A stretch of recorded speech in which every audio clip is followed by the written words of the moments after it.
Compound के बारे में तो देखेंगे। हम जान चुके हैं सीमेंट के इंग्रेडिएंट के बारे में। जनरली सीमेंट दो इंग्रेडिएंट से मिलकर बना होता है, आर्जिलेसियस एंड कैल्सेरियस।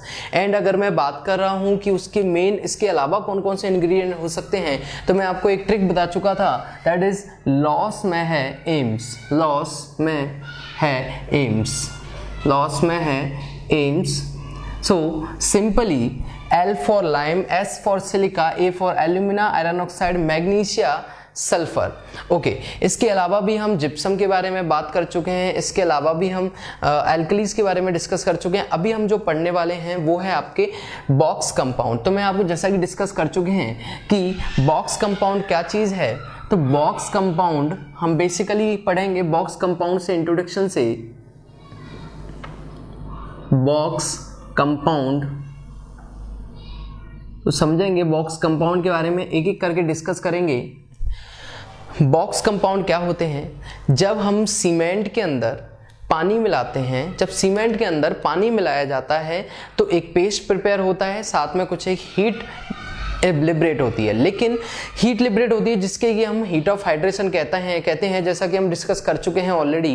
तो जो हीट ऑफ हाइड्रेशन हुई है उसके साथ साथ में कौन कौन सी और रिएक्शंस, कौन कौन से और केमिकल कंपाउंड्स वहां पर क्रिएट होंगे, इसके बारे में हम बॉक्स कंपाउंड के बारे में स्टडी करते हैं। तो देखेंगे बॉक्स कंपाउंड के अनुसार बॉग ने जब सीमेंट में वाटर मिक्स किया, जब बॉग ने सीमेंट में जब वाटर मिक्स किया तो केमिकल रिएक्शन के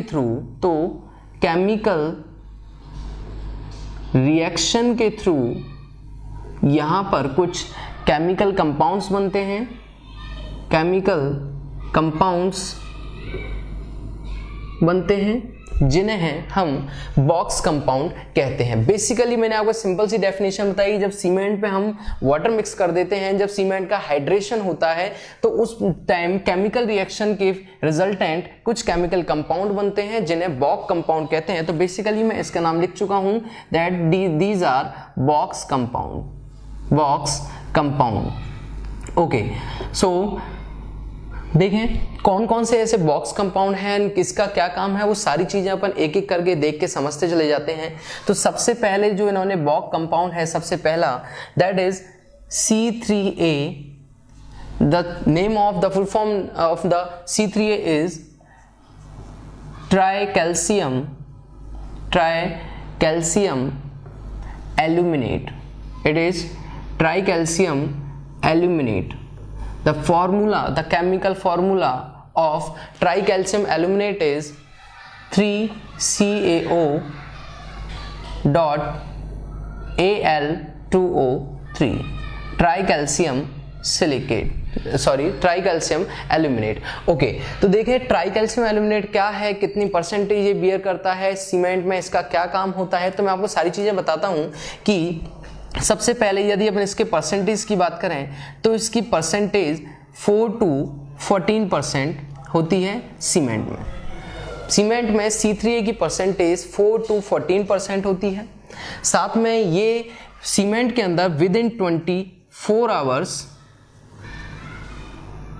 जनरेट हो जाता है, विद इन 24 आवर्स। मीन्स सबसे पहले बनने वाला जो बॉक्स कंपाउंड है वो है आपका C3A ट्राइकैल्शियम एल्यूमिनेट, 3CaO.Al2O3। तो अपने समझ में आया कि इसकी परसेंटेज है 4 to 14% एंड ये 24 आवर्स के अंदर जनरेट हो जाता है, बनने लग जाता है। अब देखें मेन चीज है कि इसकी रिस्पॉन्सिबिलिटी क्या है, किस किस चीज के लिए रिस्पॉन्सिबल होगा, क्या क्या इसके काम होंगे वो देखें। तो सबसे पहले समझें C3A क्या काम करेगा कि जो आपकी इनिशियल सेटिंग टाइम है, जैसा कि मैं बता चुका हूं आपको इनिशियल सेटिंग टाइम के बारे में, कि जब तक हम सीमेंट के प्लास्टिक होने से पहले जितना समय ले पा रहे हैं, उसके किसी स्ट्रक्चर में लगने से पहले हमें जितना इजीली वर्केबल कंक्रीट या सीमेंट अपने को काम करने के लिए मिल पा रहा है टाइम, उसको हम क्या कहेंगे, इनिशियल सेटिंग टाइम। मीन्स अभी तक सीमेंट हार्ड नहीं हुआ है, अभी तक उसको हम किसी स्ट्रक्चर में इंस्टॉल कर सकते हैं, किसी स्ट्रक्चर में कास्ट कर सकते हैं, तो उसे हम कहते हैं इनिशियल सेटिंग टाइम। तो ये किस किस चीज के लिए रिस्पॉन्सिबल है वो मैं सारी चीजें आपको बताता हूं। It is responsible for initial setting time, initial setting time,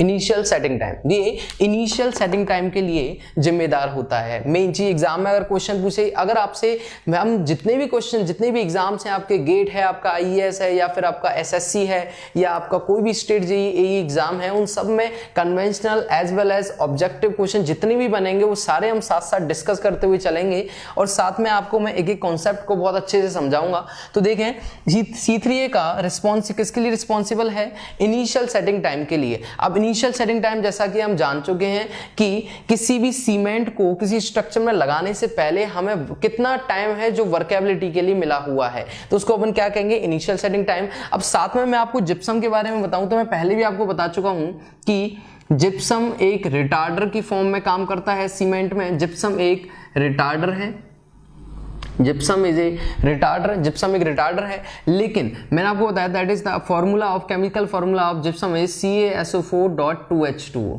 okay, तो देखिए, यदि मान लीजिए मैं कहता हूं कि जिप्सम जो है सीमेंट के अंदर एडिशनल फॉर्म में मिलाया जाता है, और जिप्सम में आपका 79.1% CaSO4 एंड 20.1% आपका 2H2O रहता है। ओके, तो यहां से अब अपन समझेंगे कि जिप्सम यदि आप सीमेंट में नहीं मिलाते हैं तो क्या होगा। मान लीजिए कि जिप्सम आपने सीमेंट में मिक्स नहीं किया है, सीमेंट में आपने जिप्सम को मिक्स नहीं किया, उससे क्या होगा? जब C3A जनरेट होने लगेगा, जब C3A जनरेट होने लगेगा तो वो जल्दी से ड्राई होके सेट होने लगेगा, ड्राई होके वो सेट होने लगेगा, जिस प्रोसेस को हम कहते हैं फ्लैश सेटिंग।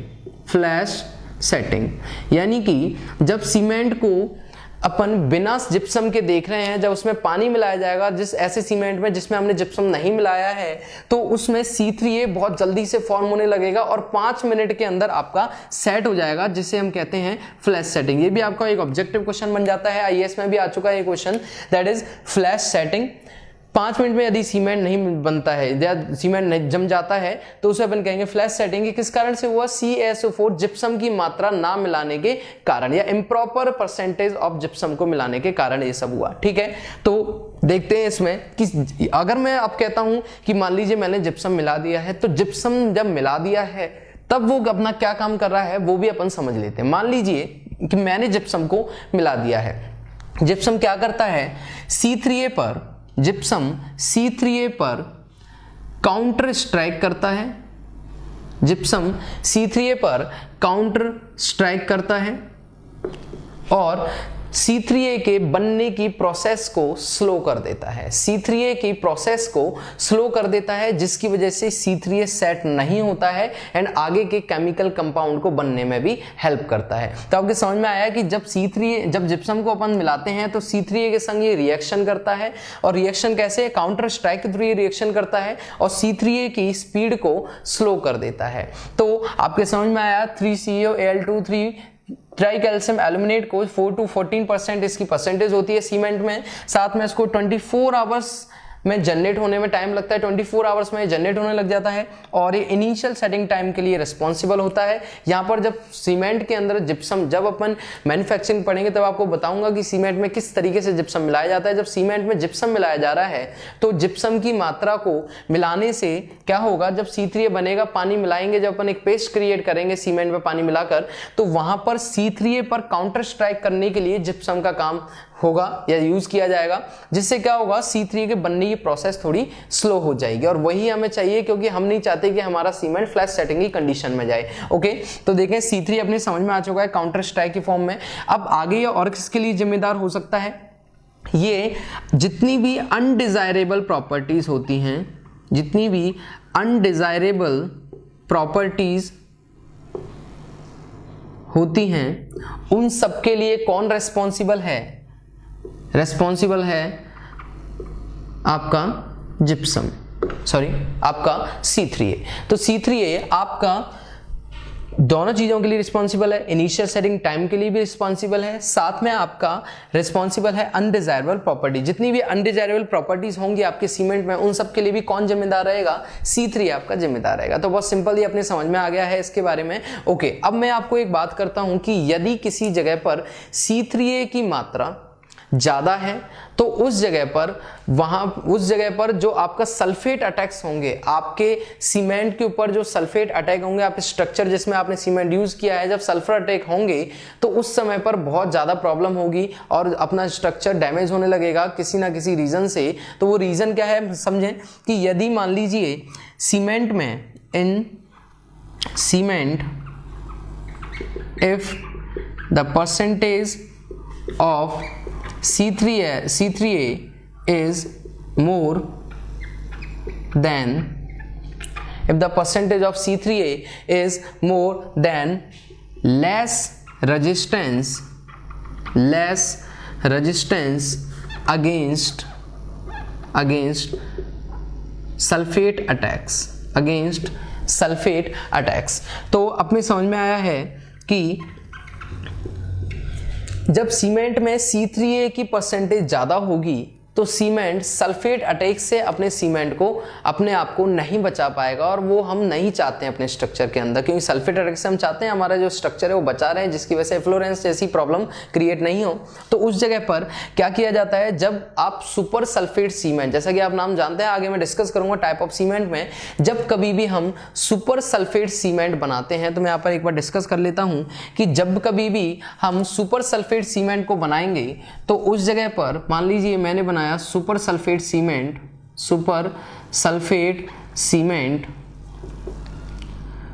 तो सुपर सल्फेट सीमेंट में कभी भी C3A की मात्रा 5% से ज्यादा नहीं होनी चाहिए।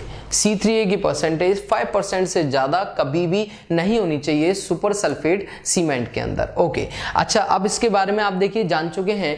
तो अपन जो नेक्स्ट अपना जो प्रोडक्ट है दैट इज C4AF। अब एक बात साथ में आपको बता चुका हूं कि सुपर सल्फेट सीमेंट कब बनेगा? सुपर सल्फेट सीमेंट तब बनेगा जब इसमें C3A की मात्रा कम होगी।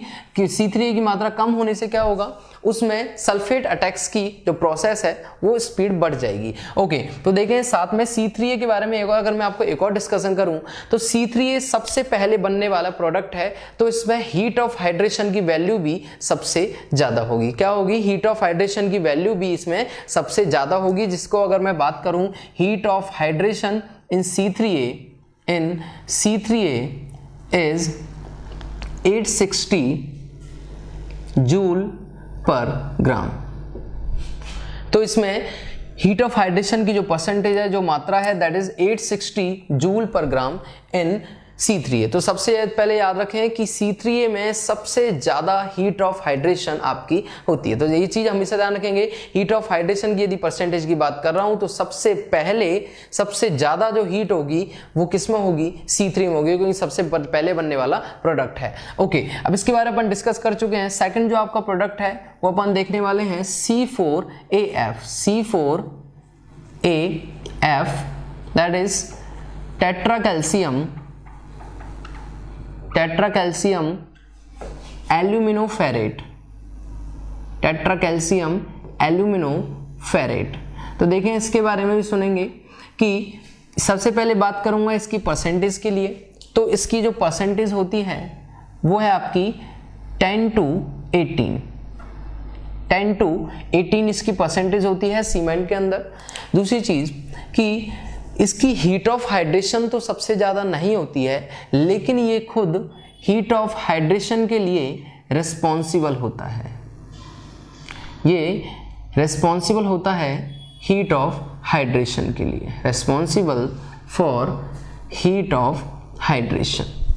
ओके, दूसरी बात ये है कि इसका परसेंटेज तो सीमेंट में होता है, साथ में C3 का भी कुछ ना कुछ परसेंटेज हो जाता है। इसी तरीके से हर एक पार्टिकुलर परसेंटेज होता है, लेकिन ये ऐसा कंपाउंड है जिसकी स्ट्रेंथ में यदि मैं बात करूं कंट्रीब्यूशन की तो बहुत ना के बराबर होता है। C3A और C4AF दोनों का ही स्ट्रेंथ में कंट्रीब्यूशन बहुत कम होता है। Sania Mossi, you have a call. लेकिन फिर भी C3A का कंट्रीब्यूशन फिर भी होता है कुछ ना कुछ परसेंटेज, लेकिन C4AF का परसेंटेज बिल्कुल नेग्लेक्ट या नेग्लेजिबल ही, C4AF का परसेंटेज बिल्कुल नेग्लेक्ट या नेग्लेजिबल ही होता है। तो मैं सिंपली इसको कह सकता हूं no contribution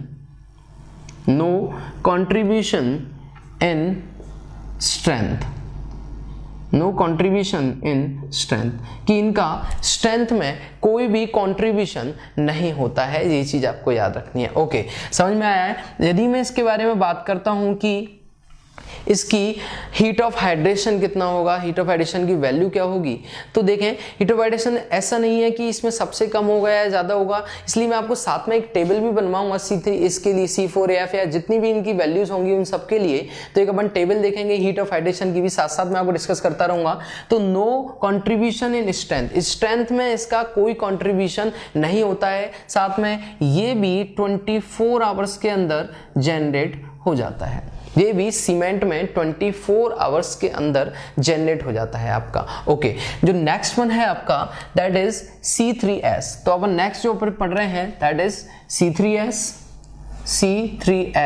that is tricalcium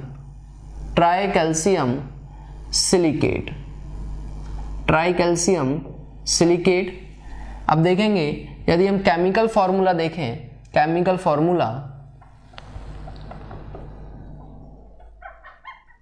this is 3CaO.SiO2 tricalcium silicate. तो आप देख चुके हैं इसका केमिकल फॉर्मूला। दूसरी चीज यदि मैं परसेंटेज की बात करता हूं तो इसका परसेंटेज सबसे ज्यादा होता है, it is the most important and the most favourable part और compound of box or cement. So the percentage of C3S in the cement is about 35 to 65%. It is the first most important compound of cement. तो हम इसको लिखते हैं first most important compound of cement, तो cement का ये सबसे most important compound होता है। नेक्स्ट चीज जो एग्जाम में सबसे ज्यादा पूछा जाता है ऑब्जेक्टिव क्वेश्चन में वो ये है कि ये किसके लिए रिस्पॉन्सिबल होता है, तो समझेंगे बात को, ये सबसे ज्यादा किसके लिए रिस्पॉन्सिबल होगा, इनिशियल स्ट्रेंथ के लिए या प्राइमरी स्ट्रेंथ के लिए। सो इट इज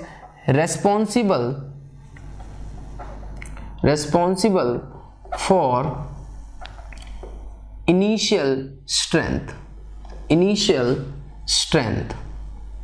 तो ये आपका इनिशियल स्ट्रेंथ के लिए रिस्पॉन्सिबल होगा। ओके, यदि मैं बात करूं नेक्स्ट पॉइंट की, तो यदि देखिए इसमें इनिशियल स्ट्रेंथ के लिए रिस्पॉन्सिबल है, लेकिन अगर मैं बात करूंगा कि यदि किसी सीमेंट में मुझे इनिशियल स्ट्रेंथ जल्दी चाहिए तो मैं क्या करूंगा, वहां पर C3S की वैल्यू को इंक्रीज कर दूंगा, जैसा कि रैपिड हार्डनिंग सीमेंट के अंदर भी देखने को मिलता है। ओके, और यदि किसी जगह पर मुझे इनिशियल स्ट्रेंथ जल्दी नहीं चाहिए तो मैं वहां पर क्या करूंगा, C3S की वैल्यू को रिड्यूस कर दूंगा, वहां पर कम कर दूंगा, जैसा कि लो हीट सीमेंट के अंदर हम देखने वाले हैं आगे चल के। ओके, तो समझ में आ चुका है इनिशियल स्ट्रेंथ के लिए कौन जिम्मेदार होगा, आपका ट्राइकैल्शियम सिलिकेट आपका जिम्मेदार होगा। ओके, जो नेक्स्ट वन आपका जो कंपाउंड है, इसमें परसेंटेज में आपको डिस्कस कर चुका हूं, इसका केमिकल फॉर्मूला आपको डिस्कस कर चुका हूं। First most important compound of cement है ये आपका, एंड इनिशियल स्ट्रेंथ के लिए रिस्पॉन्सिबल है। कहीं पर मुझे इनिशियल स्ट्रेंथ जल्दी चाहिए तो मैं वहां क्या करूंगा, C3S की मात्रा को इंक्रीज कर दूंगा। यदि किसी जगह पर मुझे कम स्ट्रेंथ चाहिए, इनिशियल स्ट्रेंथ कम जल्दी नहीं चाहिए, मुझे स्लो चाहिए वहां पे धीरे से, तो उस जगह पर मैं C3S की मात्रा को कम कर दूंगा। ओके, जो आपका नेक्स्ट कंपाउंड है that is the last compound, it is third compound and the last one compound is C2S। The full form of C2S is dicalcium silicate, dicalcium silicate, it is dicalcium silicate. So the chemical formula of dicalcium silicate,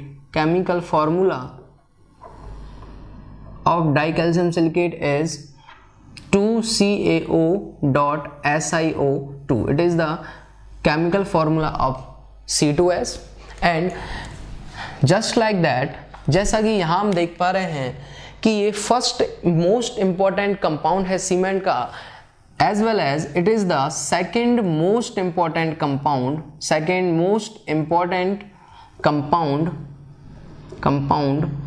of cement। ये cement का most important compound है आपका, okay, second type का। This is the first most important compound and this is the second most important compound. यदि आपसे कोई पूछता है कि which of the following couple represent the first and second compound most important compound of cement respectively, so you have to choose C3S is the first and C2S as second most important compound। as well as we are facing the GATE exam, we are facing the IAS exam। जो भी आपका exam आप face कर रहे हैं, उस जितने जो भी आपके एग्जाम दे रहे हैं, उसमें कोई भी क्वेश्चन आएगा तो आप first this is and second one this is. So for what it is responsible, for what the C2S is responsible, so the C2S is responsible for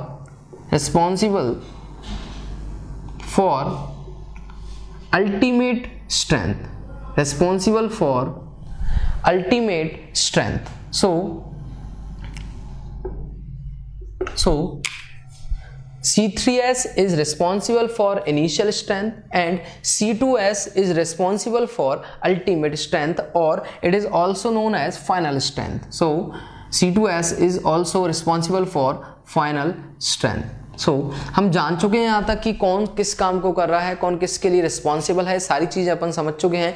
तो यहीं पर यदि मैं आपको समझाता हूँ कि मान लीजिए यदि मुझे किसी सीमेंट में मुझे लेटरल स्ट्रेंथ या उसकी फाइनल स्ट्रेंथ या अल्टीमेट स्ट्रेंथ मुझे जल्दी से नहीं चाहिए कि वो उसके लिए बहुत जिम्मेदार हो, तो यदि मान लीजिए मुझे चाहिए किसी जगह पर, मान लीजिए फर्स्ट मैं बात कर लेता हूँ, यदि किसी जगह मुझे अल्टीमेट स्ट्रेंथ जल्दी चाहिए तो मैं क्या करूँगा, उस जगह पर मैं C2S की परसेंटेज को क्या करूँगा, इंक्रीज कर दूंगा, और इसकी वाइस वर्सा यदि मुझे नहीं चाहिए तो मैं इसकी परसेंटेज को डिक्रीज कर दूंगा। जैसा कि मैं आपको बताऊंगा, जब हम C3S की परसेंटेज को इंक्रीज करते हैं और C2S की परसेंटेज को डिक्रीज करते हैं तो अपने पास जो सीमेंट बनता है that is rapid hardening cement. और यदि मैं C2S की परसेंटेज को इंक्रीज करता हूं एंड C3S की परसेंटेज को डिक्रीज करता हूं तो हमारे पास जो सीमेंट बनता है it is called low heat cement, जिनके बारे में मैं आगे टाइप ऑफ सीमेंट में डिस्कस करूंगा। ओके, तो देखिए यहां तक अपने पास समझ में आ चुका है कि ये फाइनल स्ट्रेंथ के लिए रिस्पॉन्सिबल है एंड ये इनिशियल स्ट्रेंथ के लिए।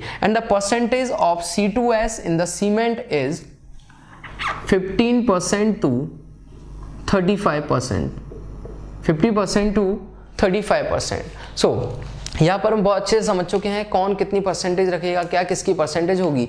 अब आगे जो अपन देखने वाले हैं इसी के बारे में कि चलिए ठीक है, इन्होंने नाम दिया तो किस तरीके से ये डील कर रहे हैं ये तो आपके समझ में आ चुका है कि कौन किस चीज़ के लिए जिम्मेदार है। लेकिन साथ साथ अब मैं आपको जो डिस्कस करूंगा वो एक थोड़ा सा ब्रीफ इसका मैं आपको समझाऊंगा, इसकी समरी के साथ में इसमें कुछ नई चीज़ें मैं ऐड करके समझाऊंगा कि जब बॉग ने अपने कंपाउंड दिए इसी तरीके से ली Chatelier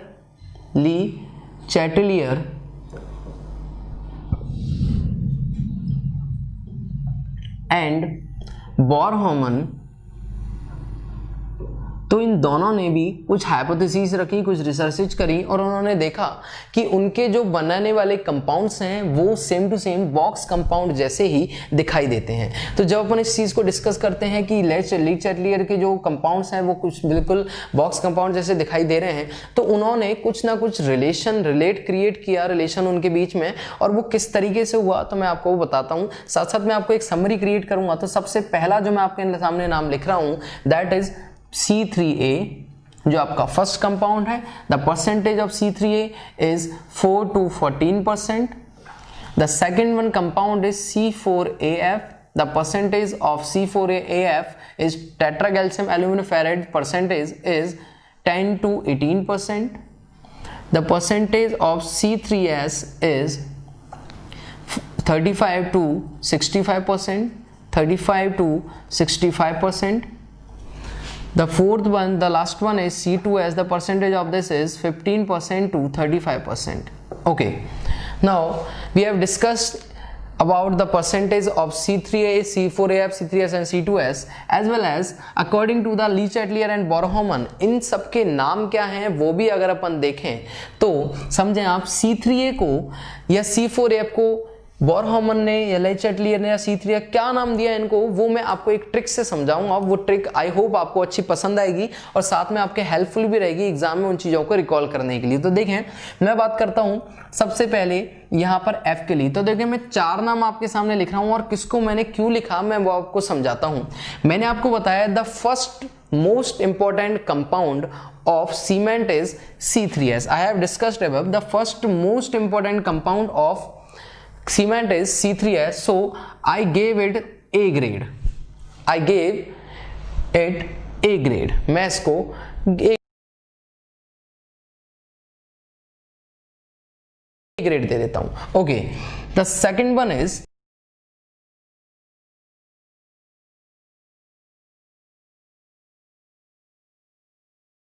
the second most important compound of cement is C2S, so I gave it B grade.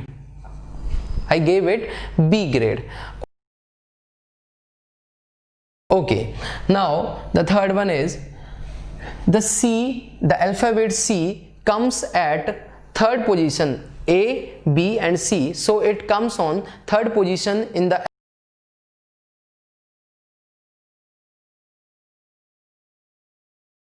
alphabet series. So we found that the C comes at third position, so I gave it C.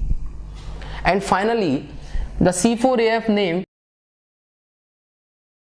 included F with it, so I gave it F.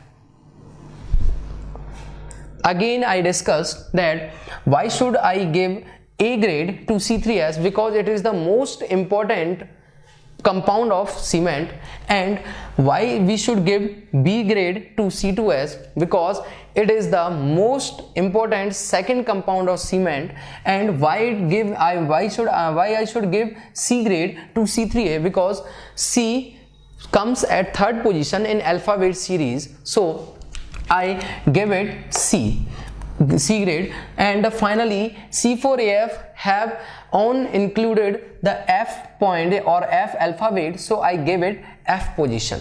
So now the full form of A, B, C and F. Now हम जानेंगे अब इनके बारे में कि A for अपन क्या लिखे हैं, क्या नाम, क्या इनके नाम A, B, C and F है। नहीं, ऐसा नहीं है। तो मैं आपको पहले आपको ट्रिक समझाइए कि इनको किस तरीके से याद रखा जाएगा। अब अगर मैं इनकी ग्रेड के बारे में बात करता हूँ, it is A for alite, it is A for alite.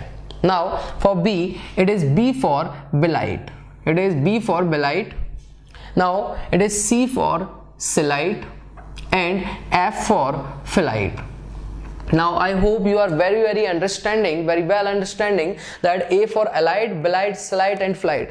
So आपको ट्रिक भी समझ में आई होगी और कौन किस तरीके से मैंने ग्रेड्स दी हैं इनको और किस तरीके से उनका नोमेनकल्चर किया है आपको क्लियरली समझ में आया होगा। सो A grade, why I should A grade? Because the first, it is the second most important compound, and C3A is the C is stand on the third position in alphabet series. I give it C series, and finally C4F already included with F, so I give it F. So alite, belite, silite and phyllite, these are the name given according to the Bohr-Hammond and Leigh-Letellier. So I have discussed it also.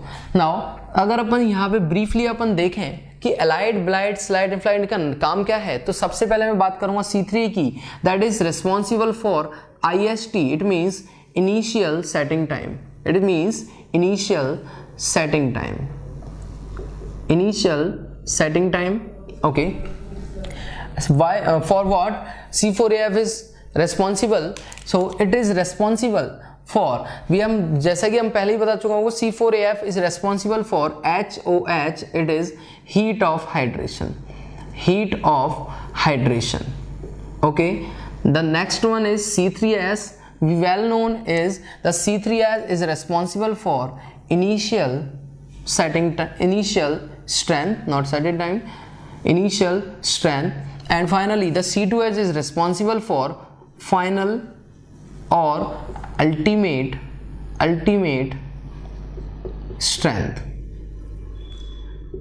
And C3A is also responsible for some undesirable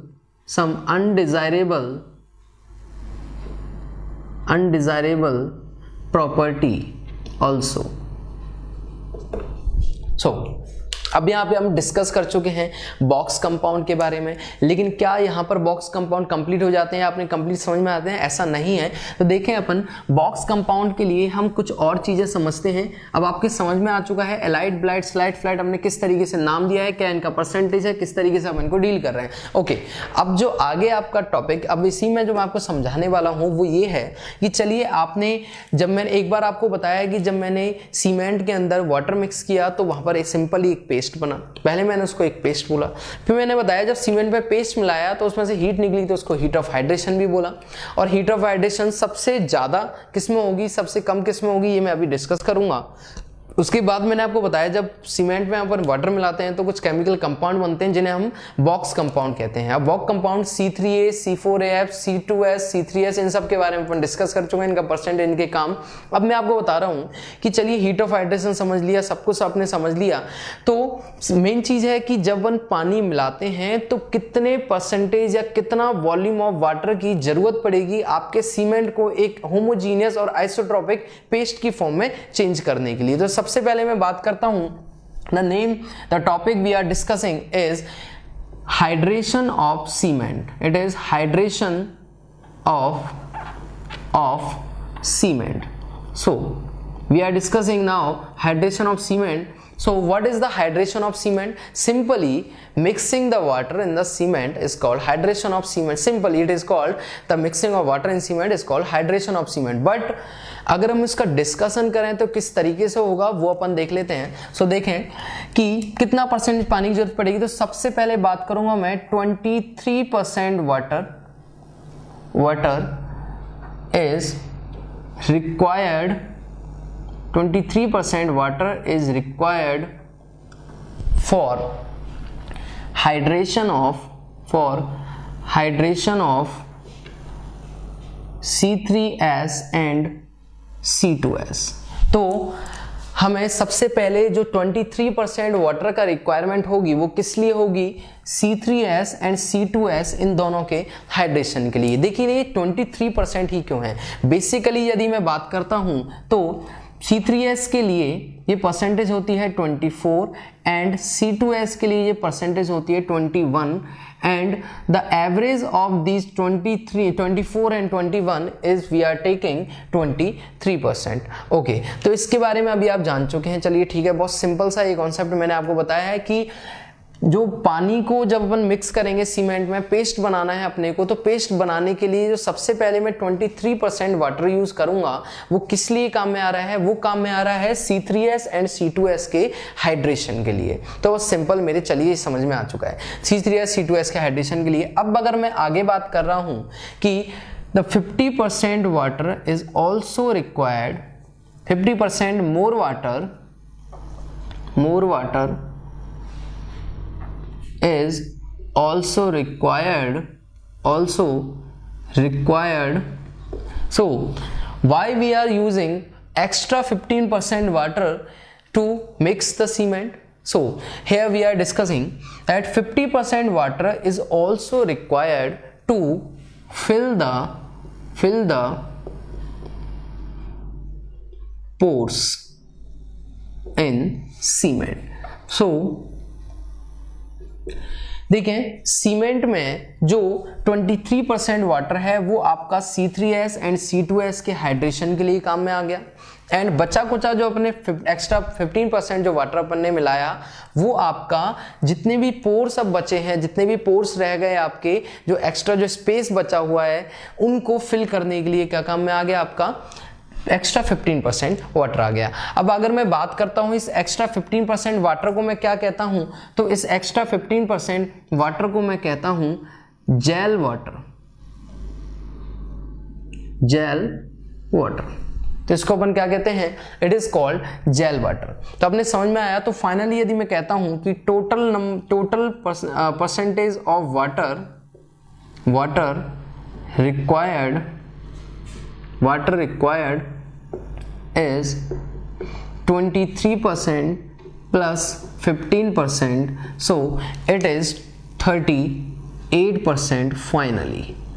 So it is the most important value which is used to ask in the exam, previous exams or previous AEN, JEN exams. So it is very important that we should know about the percentage we are mixing in the cement to make it the homogeneous and isotropic mix. So अभी हम यहाँ पर इसके बारे में discuss कर चुके हैं अच्छे से. नाउ हम जो अब डिस्कस करने वाले हैं आपके लिए वो है आपका, देखिए आपने बॉक्स कंपाउंड के बारे में समझ लिया है, या फिर एलाइड ब्लाइट स्लाइड फ्लैश किसको किस सीक्वेंस में अपन नाम देंगे वो भी आपने समझ लिया है. साथ में हमने ये समझ लिया कि पानी की कितनी ज़रूरत पड़ेगी हमें सीमेंट पेस्ट को बनाने के लिए, एक होमोजीनियस पेस्ट बनाने के लिए. अभी हम कुछ समझते हैं, चलिए ठीक है. ये आपका परसेंटेज होगा, ये रेट ऑफ हाइड्रेशन के लिए आप समझे, हीट ऑफ हाइड्रेशन भी साथ में चल रहा है, रेट ऑफ हाइड्रेशन भी चल रहा है. तो साथ में मैं देख भी लेता हूँ कि जो रेट ऑफ हाइड्रेशन है वो किस में सबसे ज़्यादा होगी, किस में सबसे कम होगी. साथ में मैं देख लेता हूं कि हीट ऑफ हाइड्रेशन किस में सबसे ज्यादा होगी, हीट ऑफ हाइड्रेशन किस में सबसे कम होगी. तो यहीं पर यदि मैं डिस्कस कर लेता हूं कि सबसे पहले मैं बात करता हूं हीट ऑफ हाइड्रेशन का सीक्वेंस.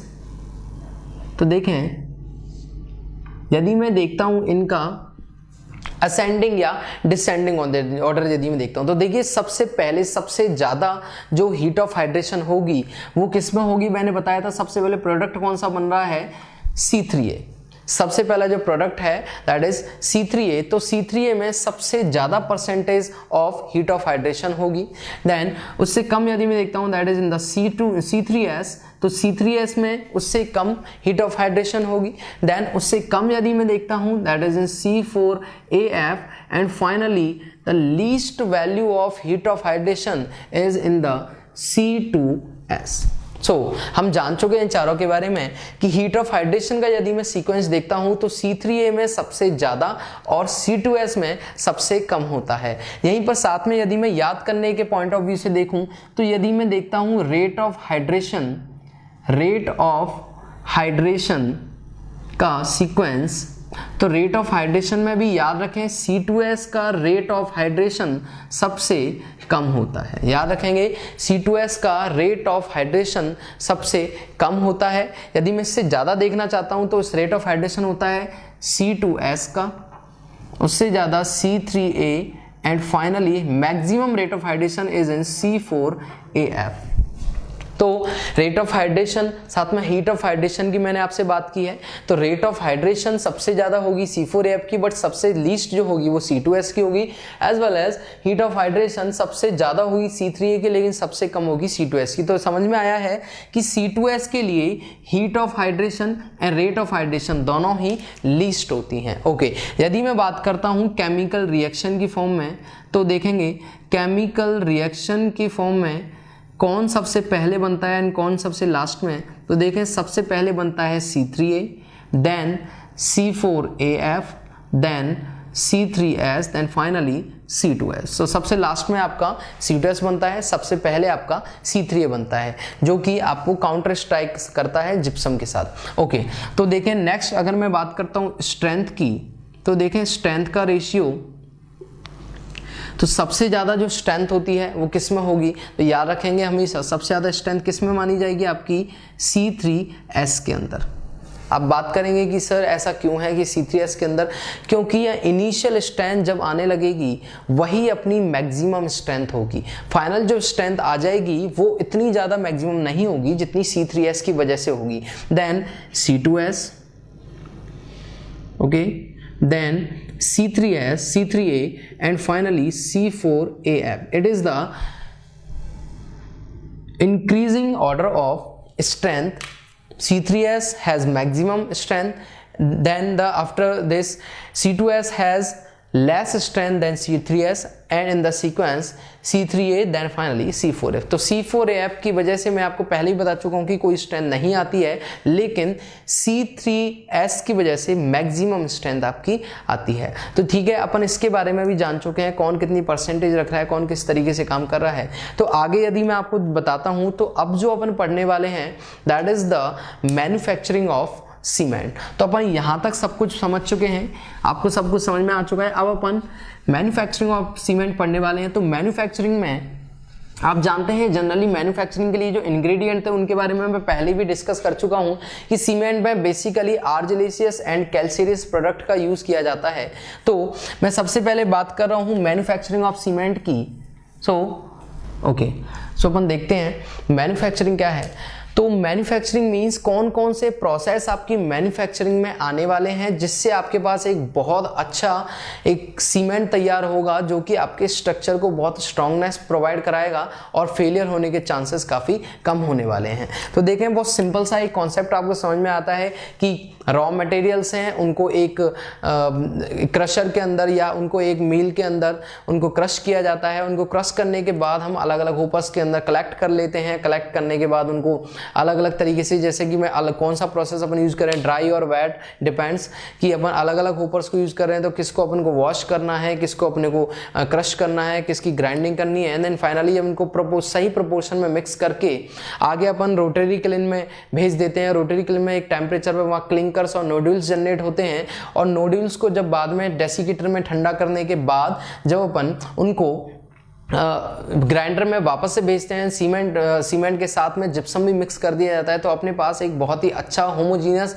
एक पाउडर फॉर्म में आपके पास एक प्रोडक्ट मिलता है जिसको अपन सीमेंट कहते हैं। फाइनली उसको पैकिंग प्लांट्स में भेजने के बाद उसे पैक करके और उसकी डिलीवरी और उसका बिजनेस के रिस्पेंस में या फिर आप कह सकते हैं उसको आगे के लिए जहाँ पर साइट पर जिस जगह कंस्ट्रक्शन को करना है वहाँ पर उसको ट्रांसफर कर दिया जाता है या उसको डिलीवर कर दिया जाता है। तो अब सिंपली मैन्युफैक्चर आप समझ चुके हैं। तो मैन्युफैक्चरिंग के लिए देखें, मैन्युफैक्चरिंग के लिए बेसिकली दो प्रोसेस अपन यूज करते हैं। First one is wet process, it is wet process and the second one is dry process. Second one is dry process. So मैं आपको सबसे पहले बताऊंगा कि इनमें क्या क्या डिफरेंस हैं, उसके बाद में जो कॉमन चीज़ें हैं उनको हम कंबाइंड रूप से चलते चले जाएंगे। तो देखिए मैंने आपको बता चुका हूं कि दोनों में ही वेट प्रोसेस की यदि मैं सबसे पहले बात करता हूं तो वेट प्रोसेस में दो अपने कंपाउंड्स होते हैं basically, argillaceous and calcareous. It is argillaceous compound and the next one is calcareous compound, calcareous compound. So जब अपन इन दोनों को मिक्स करते हैं तो अपन क्या करेंगे, सबसे पहले इनकी क्रशिंग करेंगे। क्रशिंग भी किसमें करेंगे, 25 mm के पीसेज में इनकी क्रशिंग करेंगे and also crushing in 25 mm। दोनों को ही 25 mm में अपन क्रश कर लेंगे और इनको क्रश करने के बाद इनको भी होपर्स में कलेक्ट किया जाएगा। collect in hopper,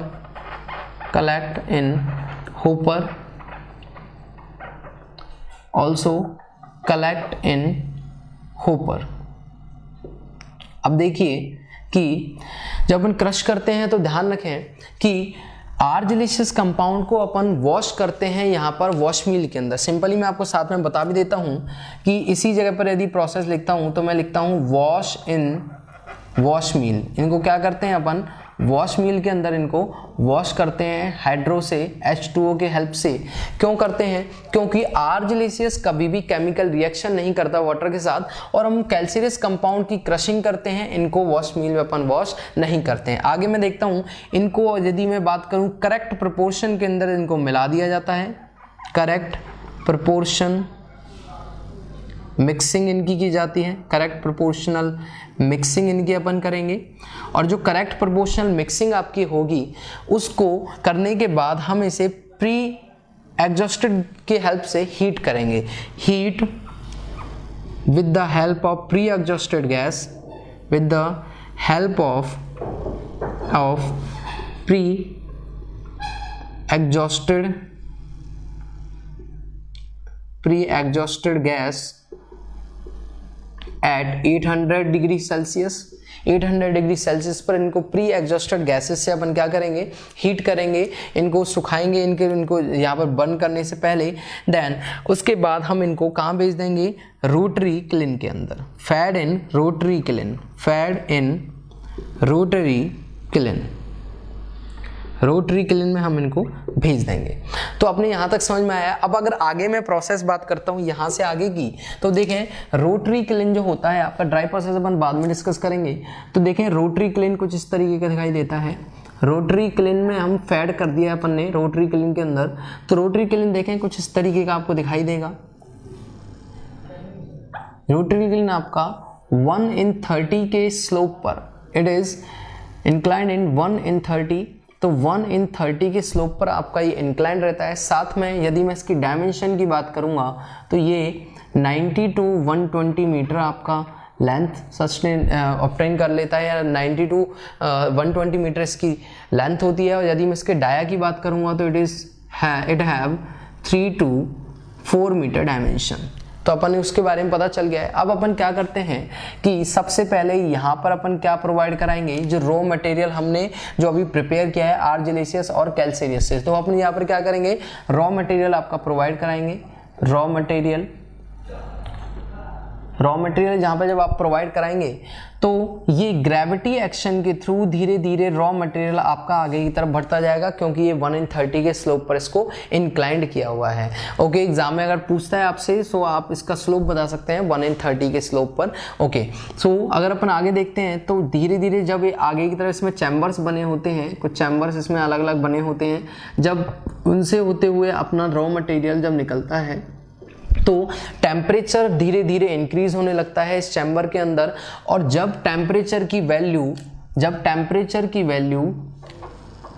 400 to 1500 degree Celsius हो जाती है, तो उस जगह पर जब 400 to 1500 डिग्री सेल्सियस आपका टेम्परेचर हो जाएगा तो वहाँ पर आपके क्लिंकर्स फॉर्म होने लगते हैं, क्लिंकर्स फॉर्म्स। तो उस जगह पर आपके क्लिंकर्स फॉर्म होने लगते हैं।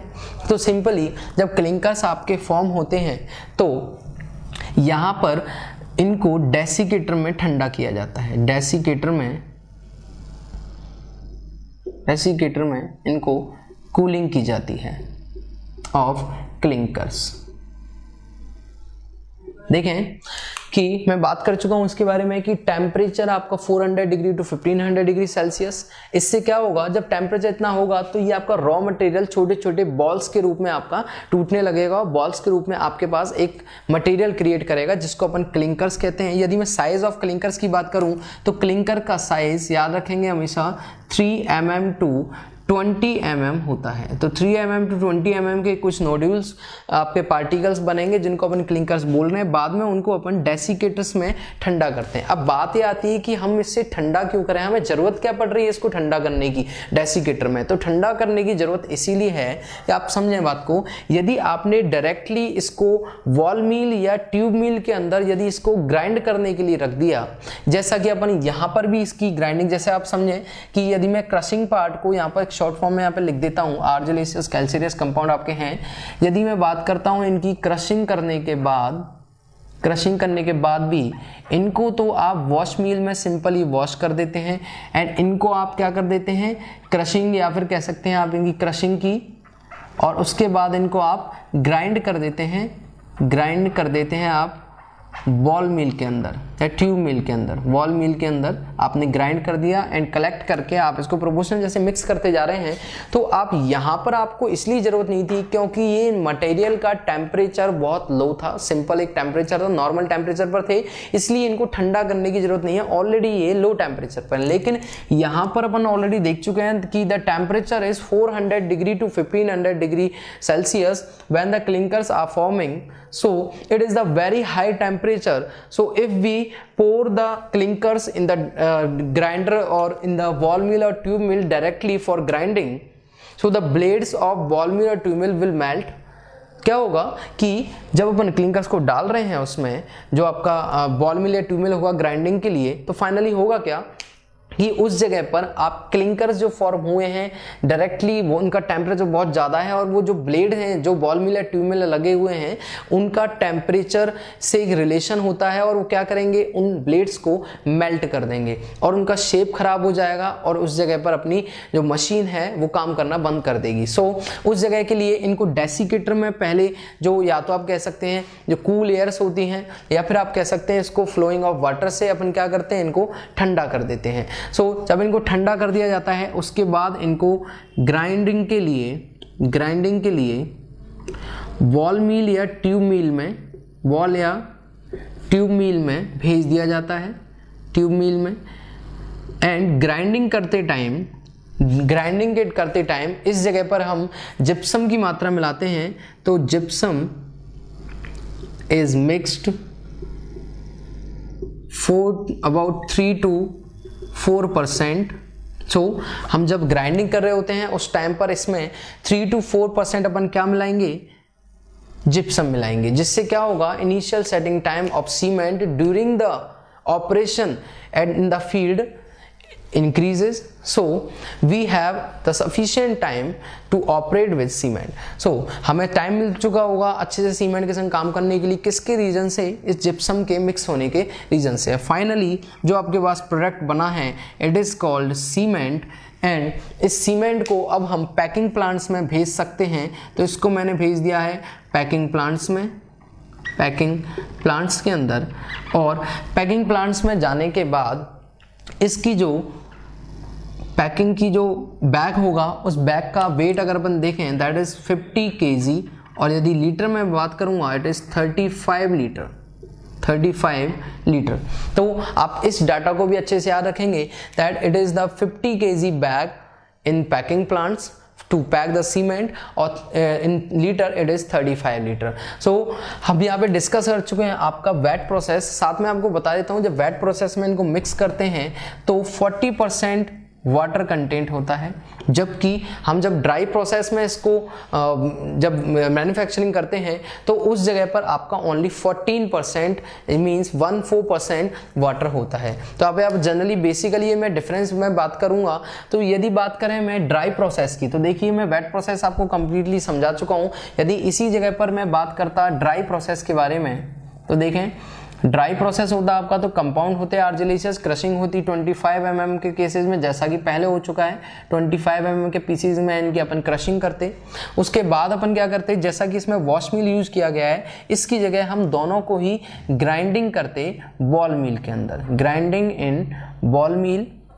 तो बॉल मिल में अपन इनकी ग्राइंडिंग करते दोनों की ही, और उनको अलग अलग कलेक्ट किया जाता, और अलग अलग कलेक्ट करने के बाद वापस इनको करेक्शन जो प्रोपोर्शन है, करेक्ट प्रोपोर्शन उसमें अब इनको मिक्स करते हैं इन परसेंटेज। यहाँ पर वाटर की जो होती है वो दैट इज 14%। सो इसके बाद जो प्रोसेस होगा वो सेम टू सेम वैसा ही होगा जैसा कि वेट प्रोसेस में है। तो इसके बारे में अपन को इतना ही देखना है। लेकिन वेट प्रोसेस जो जो यूज जो प्रोसेस है, सबसे ज़्यादा जो मोस्ट कॉमनली प्रोसेस जो यूज किया जाता है that is the wet process. Okay, तो अब जो नेक्स्ट अपन देखने वाले हैं, यहाँ पर अपन मैन्युफैक्चरिंग समझ चुके हैं। Next point is test of cement. So test of cement की यदि मैं बात करता हूं तो देखें टेस्ट बहुत जरूरी है। जब तक आप सीमेंट को फील्ड में टेस्ट मैन्युफैक्चर हो चुका है आपका, टेस्ट के बारे में इंग्रेडिएंट, टेस्ट के कौन कौन से कंपाउंड होते हैं, सीमेंट के लिए कौन कौन से कंपाउंड होंगे, इन सब के बारे में जब अपन डिस्कस कर चुके हैं तो आगे हम डिस्कस करने वाले हैं कि जो इनके टेस्ट किए जाएं। टेस्ट क्यों कर रहे हैं, ताकि इनकी परफॉर्मेंस को चेक किया जाए। तो सबसे पहले मैंने आपके लिए जो हेडिंग लिखी है test of cement. So the heading is test of cement। So देखें टेस्ट ऑफ सीमेंट के बारे में डिस्कस कर लेता हूं कि क्यों किया जा रहा है टेस्ट, सीमेंट की परफॉर्मेंस के लिए। दूसरी चीज, सीमेंट को आगे जब अपन जिस जगह यूज करेंगे वहां के लिए वो कितना सूटेबल है, या जितने क्राइटेरिया टेस्ट के अकॉर्डिंग हमने आइडेंटिफाई किए हैं, जितने रिजल्ट्स हमने ऑब्टेन किए हैं, क्या वो उनके लिए सफिशिएंट है, यदि है तो किस तरीके से हमें आगे प्रोसीड करना चाहिए, उन सब के बारे में अपन डिस्कस करेंगे। ठीक है, तो देखें यदि मैं बात करूंगा सीमेंट के टेस्ट की, तो टेस्ट सीमेंट के जो टेस्ट हैं वो दो तरीके से अपन देखते हैं। तो दो आपके टेस्ट हो चुके हैं, field test and laboratory test. Okay, तो सबसे पहले मैं बात करूंगा फील्ड टेस्ट की। तो देखें फील्ड पर जब आप हैं तो किस तरीके से आप आइडेंटिफाई करेंगे कि जिस सीमेंट का यूज मैं अपने स्ट्रक्चर में करूंगा वो सीमेंट मेरे लिए कितना ज़्यादा पावरफुल है, कितना ज़्यादा मेरे लिए फेवरेबल है, कितना ज़्यादा मेरे को ये स्ट्रेंथ प्रोवाइड कराने वाला है मेरे स्ट्रक्चर में। तो मैं सिंपली आपसे बात करता हूं कि एक सीमेंट का जो कलर होता है वो आपको पता है, आपको ग्रीनिश ग्रे कलर होता है। तो सबसे पहले यदि मैं देखता हूं तो मैं पहला पॉइंट लिखूंगा कलर। तो इसका कैसा कलर होना चाहिए, proper greenish grey, proper greenish grey colour इसका होना चाहिए, greenish grey colour.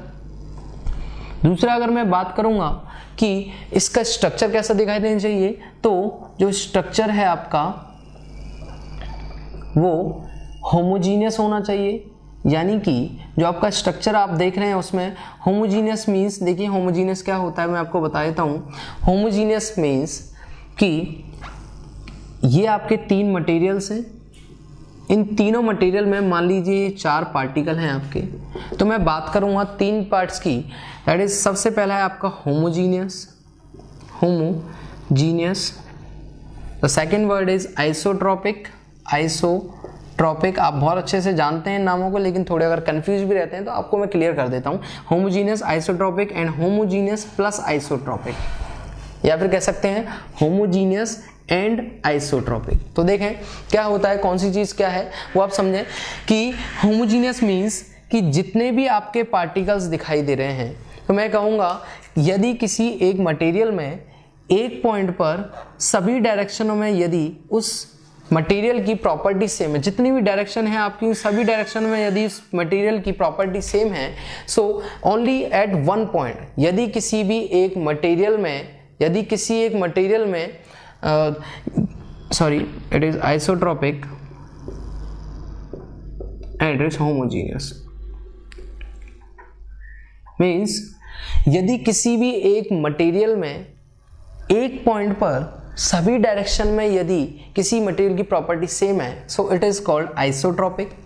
If the property of material are same in only one direction at every point of the material, so it is called homogeneous means यदि किसी material के हर एक point पर only one direction में fluid की property या किसी एक मटेरियल की प्रॉपर्टी या सब्सटेंस की प्रॉपर्टी सेम है, then it is called homogeneous.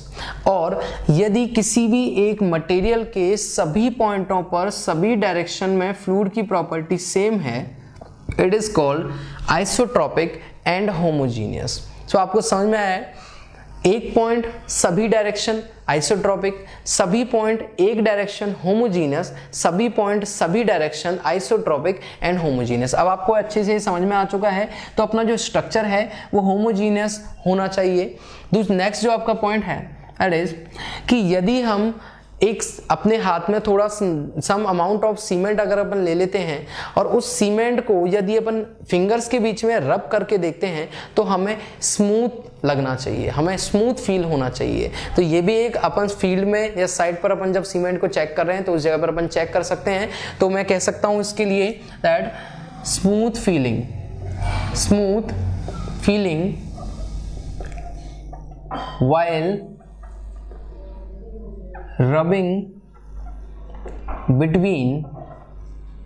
rubbing between fingers। सो जब फिंगर्स के बीच में अपन जब उनको रब कर रहे हैं तो हमें स्मूथ फील होना चाहिए। द नेक्स्ट वन इज कि जब आप अपने हैंड को एक सीमेंट के बैग में पुट करेंगे तो आपको इनसाइड जब आपका हाथ उस सीमेंट के पेस्ट के अंदर, सीमेंट जो आपका पाउडर है उसके अंदर जब जाएगा तो आपको कूल फीलिंग होनी चाहिए। सो अपन जो नेक्स्ट लिखेंगे that is cool feeling while putting hand in a cement bag। तो अपन देखेंगे कि जब सीमेंट बैग में अपने जब हैंड इनसाइड पुट किया है तो उस जगह पर कूल फीलिंग होनी चाहिए। So cool feeling while putting the hand in the cement bag। तो ये आपको समझ में आ गया है। नेक्स्ट वन इज कि जब सीमेंट अपन देख रहे हैं और उसको अपन चेक कर रहे हैं तो उसमें गांठें नहीं होनी चाहिए, उसमें लम्प्स नहीं होने चाहिए, उसमें ढेले नहीं बनने चाहिए। तो अपन क्या कहेंगे, no lumps in cement. Cement में कोई भी लम्प्स या कोई भी गांठें नहीं बननी चाहिए उसमें। इससे क्या होगा, पुराना सीमेंट आपको फील होगा कि ये सीमेंट पुराना है या फिर इसकी स्ट्रेंथ कैसी है, कमजोर है। Okay, the last one is कि आप थोड़ी सी सम अमाउंट ऑफ सीमेंट आप लीजिए और उसको एक पानी से भरी हुई बकेट के अंदर यदि आप थ्रो करते हैं, फेंकते हैं, तो वो पूरा का पूरा अमाउंट ऑफ सीमेंट पानी के अंदर टोटली सिंक कर देना जाना चाहिए। कभी भी उस पानी के सरफेस पर वो फ्लोट नहीं करना चाहिए। यदि वो पानी की सरफेस पर फ्लोट करता है इट मीन्स वो पुराना सीमेंट है या उसकी स्ट्रेंथ या उसको मैन्युफैक्चरिंग करते इस टाइम सभी अजम्पशंस को, सभी क्राइटेरिया को फुलफिल नहीं किया गया है। सो मैं फाइनली यहाँ पर लिख देता हूँ कि the amount of cement should completely sink in the bucket of water,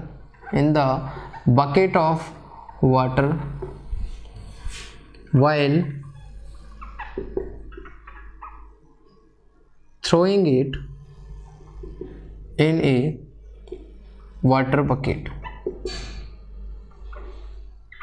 and it should not